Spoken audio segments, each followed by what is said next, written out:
can Paul Hewitt keep Favors in on the offensive end? Because if he's shooting free throws like that, he's an instant turnover. Sure, if I'm playing defense, I'm looking for him. Booker kicks it out to Potter. He can shoot the three and does. Tied again. 58-58, the first points of the night for David Potter. And this is the 103rd consecutive game that David Potter has played, or actually the 103rd game of his career that he's played. And as a senior, not having the year that he'd like as a senior, but certainly he can play a big role, particularly shooting the ball on the perimeter. Peacock tries a tough jump hook. The tip is there for Glenn Rice Jr. And we said high-energy guy makes things happen. May not be the prolific scorer that his dad was, but his impact is felt on the floor because he's so active. Booker with a head fake trying to get Peacock up in the air. He wasn't buying any of it. Georgia Tech by 2, under 5 to go.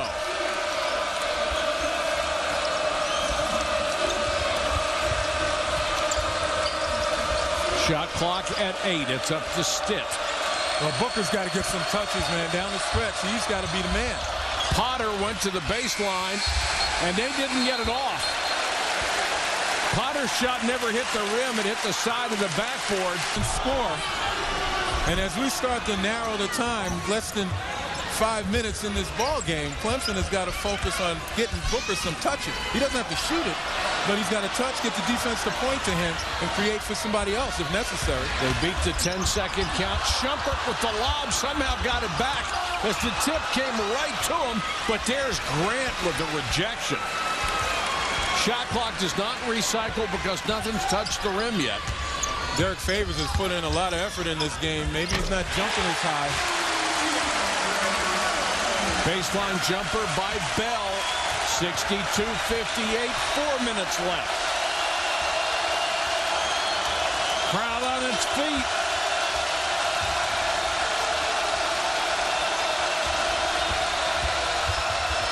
Smith down the lane with a runner in and out.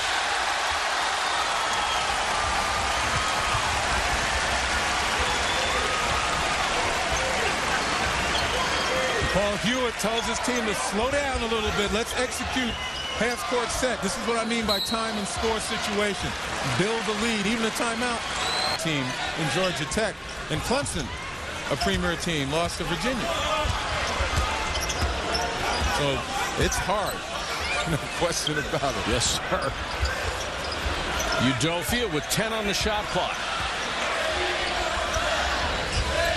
Rice lost it on the way in, tipped out to Booker. Nobody is going to get back. Holy cow. Booker was 17. I talked about Glenn Rice Jr. High energy makes things happen. Not quite the thing Paul Hewitt wanted to happen. Well, Booker's got a little high energy himself. And now you talk about the wall running the court. Booker can do it. You see 1-3-1 pressure right now by Clemson, changing up the defense. The lead is 2, knocked out of Favors' hands, out of bounds. Shumpert to inbound. 15 on the shot clock.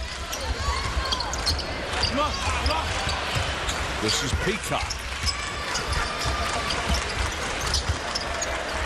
Oliver almost tied up. Tough shot from the baseline, short.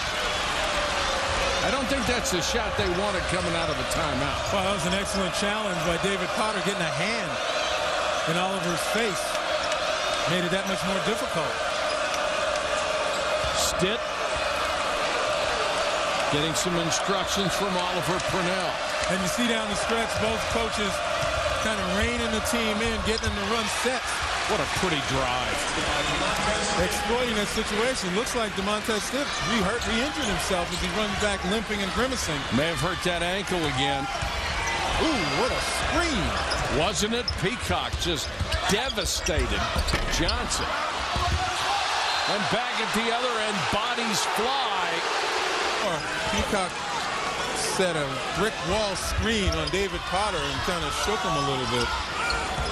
Cleared his sinus. Shumpert. Booker with a rebound. Boy, Shumpert, even when he misses, he's impressive. Well, again, it's that size, that length. He put it up with the left hand, but off target, but he got where he wanted to go. Clemson with a chance to take the lead. Stitt had it and blocked that time, and Derek Favors wasn't going to let him get in for the layup. Expect Clemson to go to half-court set, try to find a way to get Booker some touches. And Booker was being held. Listen. Clemson has been brutal at the free throw line. Booker makes them both, though. 64-62. Booker, 19 points, 9 boards. A hair away from another double-double for this guy.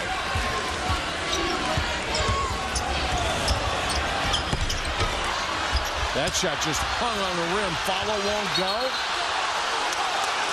Jump ball, possession arrow, gives it back to Georgia Tech. Doing the dirty work on the offensive glass in a crowd. It's going to be a hold on Clemson. Spine surgery. Worked hard in the classroom, got his degree. Tech has not done itself any favors to the free throw line tonight either. 9 out of 20. Yes, it is. With a minute and 9 left. 6th time this game has been tied. Rice on Stitt.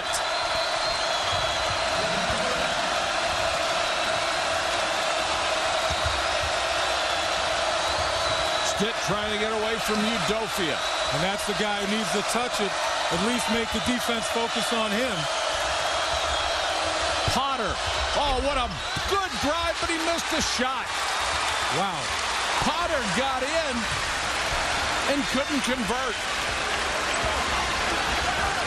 About a 6-second difference between the game clock and shot clock. So Georgia Tech cannot hold. Boy, Udofia, that was a turnover waiting to happen. It's obvious that Booker is going to be the guy that they're looking at. But Clemson has to be flexible enough to play off him. If the defense is going to double, he's got to be able to find open men. Look for Stitt to try to penetrate. Lost the ball. The wall.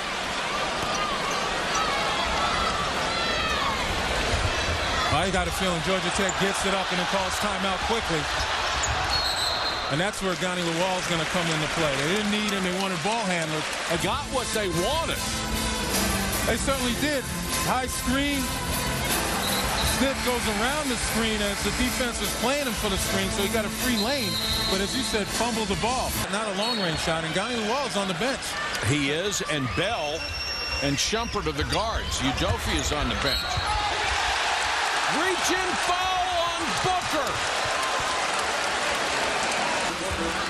At a time when you need to play position defense, and the position defense was pretty good, but for the reach. You want to take the lane away. You want Peacock to pick up the ball. They're in pretty good shape right there until the reach. Actually, Grant. The way everybody has, although Peacock is a really good free throw shooter. 84% on the season. In the handle on that situation against Carolina, he got the shot, the go-ahead shot that ultimately won the game. Got the roll. I think Grant receives. He may want to drop it off to Stitt, and he's going to have to take a long one. He got about 2 dribbles. Loose ball. That's it. Georgia Tech survives a challenge at home. These guys have shot free throws. Well, you take a look at the trick play right there. Kind of had a feeling Grant wasn't going to handle it. Threw it just a little bit long. The lob was supposed to go to Stitt so he could get a running start. He could create with one bounce and a pass.